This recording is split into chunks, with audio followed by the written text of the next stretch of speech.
Hello, and a very warm welcome back to Learn English with Podcast Conversation. I'm your host, Lisa, and it's a pleasure to have you with me again. There's a small, independent coffee shop about a 10-minute walk from my home. It's nothing fancy, but the chairs are comfortable, the light is good, and they play the most wonderful, calming instrumental music. Over the years, this place has become what sociologists call a third space. Not my home, not my office, but something in between. It's where I go when I need to escape my own four walls to think more clearly. It's where I've sketched out business plans on napkins, where I've had informal meetings that led to formal partnerships, and where I've celebrated small victories with a friend over a shared pastry. For so many of us, especially busy professionals, doctors, and entrepreneurs, the coffee shop is more than just a place to buy a drink. It's a sanctuary, a remote office, a social hub. It's a cornerstone of modern life. And because of that, knowing how to navigate it with confidence is a surprisingly important life skill. The simple act of ordering a coffee is a mini dialogue, a small performance in the theater of everyday life.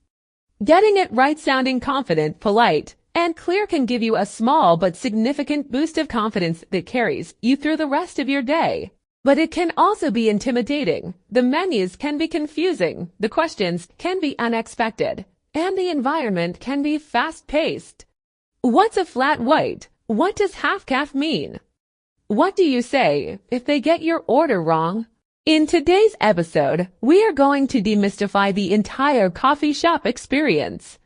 We will walk through the process step by step, from the moment you walk in the door to the moment you take that first satisfying sip. We'll cover the essential vocabulary, the polite phrases, and the cultural nuances you need to order your perfect drink like a native. Are you ready to become a coffee shop connoisseur? Let's dive in. First, let's set the scene. You walk into the coffee shop. The aroma of roasted coffee beans fills the air.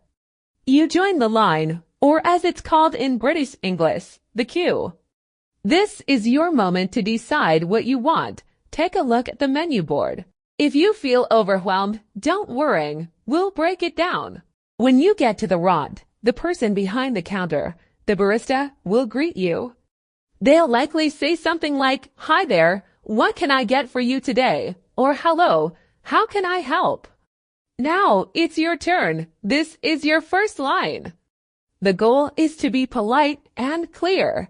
Well, you could say, "I want a coffee." It sounds a bit too direct, almost demanding.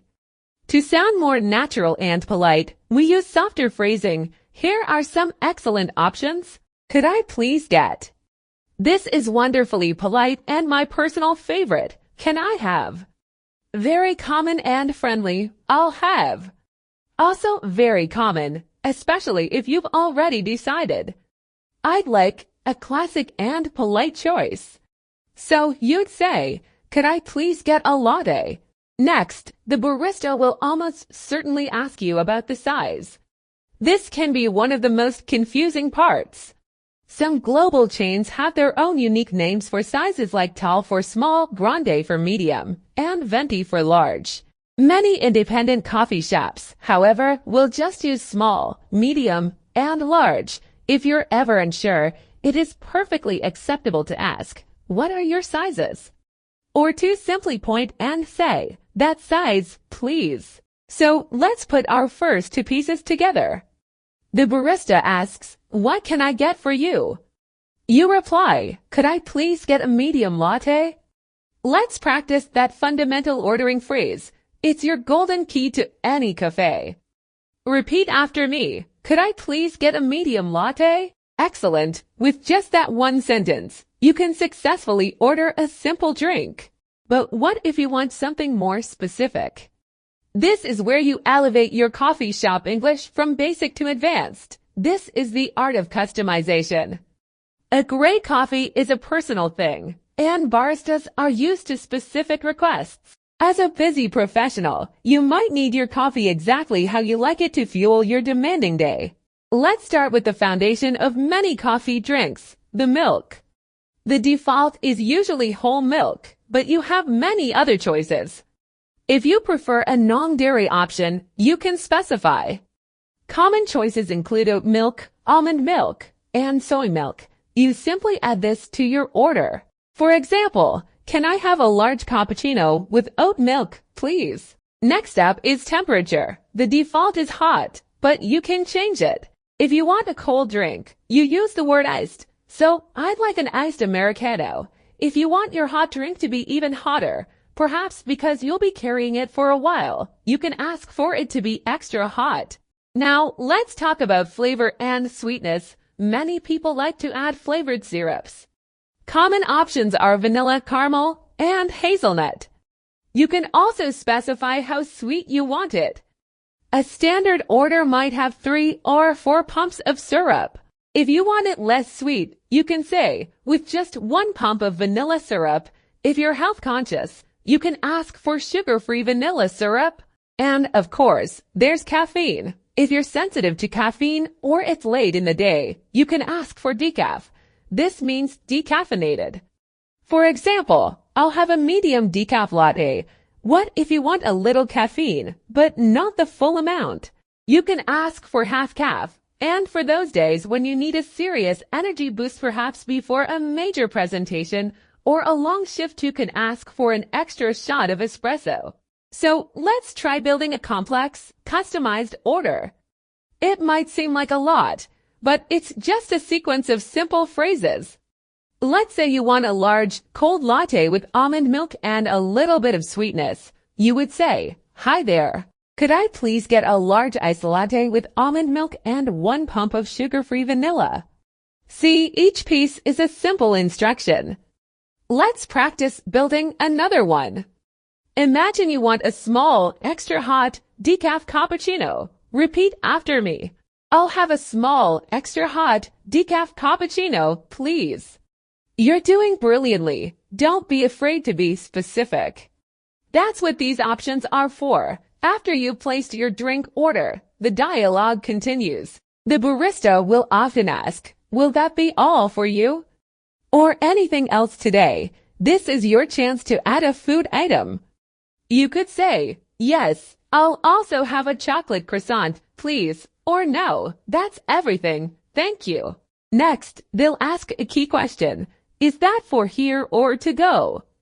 This means, will you be drinking it in the coffee shop, or are you taking it away? If you're staying, you say, "For here, please." You'll get your drink in a ceramic mug. If you're leaving, you say, "To go, please," and you'll get it in a paper or plastic cup. Now it's time to pay. The barista will state the total and then ask, "How would you like to pay?" You can respond with, "By card, please," or with cash. With modern technology, you might also say, "With contactless," or "I'll use Apple Pay." The final step before they make your drink is often, "Can I get a name for the order?" You simply give your first name. This is how they'll call you when your drink is ready. So let's recap that whole sequence. Barista, "Hi there. What can I get for you?" You, "Could I please get a large iced latte with oat milk?" Barista, "Sure.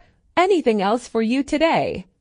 You, "No, that's all. Thanks, barista." Okay. Is that for here or to go? You, "To go, please, barista. That'll be $5.50. How would you like to pay? You, "By card, please." Barista, "Great. And can I get a name for the order?" You, "Lisa." You then pay, move to the side, and wait for them to call your name. When they call, "Large iced oat latte for Lisa," you go to the counter, say a simple thank you, and collect your drink. But what if there's a problem? What if they made a mistake? This can be nerve-wracking, but it's important to know how to handle it politely. Let's say you ordered a decaf coffee, but you're sure they gave you regular. You can approach the counter and say, "Excuse me, I'm so sorry, but I think there might have been a mix-up. I ordered a decaf coffee, and I think this might be regular." The key is to be polite and assume it was a simple mistake. A good barista will immediately apologize and remake your drink. And that brings us to the end of our coffee shop masterclass. From a simple request to a complex customization, You now possess the language to navigate this essential social space with ease and confidence. Let's lock in that confidence with our affirmations. Please say them with me. I can confidently order exactly what I want in English. I am a polite and clear communicator in everyday situations. I am not afraid to ask for clarification or correct a mistake. I feel comfortable and at ease in social settings like a coffee shop. Let's say them one more time, making them a part of who you are as an English speaker. I can confidently order exactly what I want in English. I am a polite and clear communicator in everyday situations. I feel comfortable and at ease in social settings like a coffee shop. That concludes episode 32 of Learn English with Podcast Conversation. I am so proud of you for investing this time in your real-world English skills. Your task this week is a delicious one. I want you to go to a coffee shop and place an order in English. But here's the challenge. Order something slightly different from your usual. Add one customization, ask for a different kind of milk, a flavor, or specify the temperature. The goal is to step just outside your comfort zone and practice using this new language in a real, low-stakes environment. Thank you for joining me today. Until next time, keep learning, keep practicing, and keep shining. Bye for now.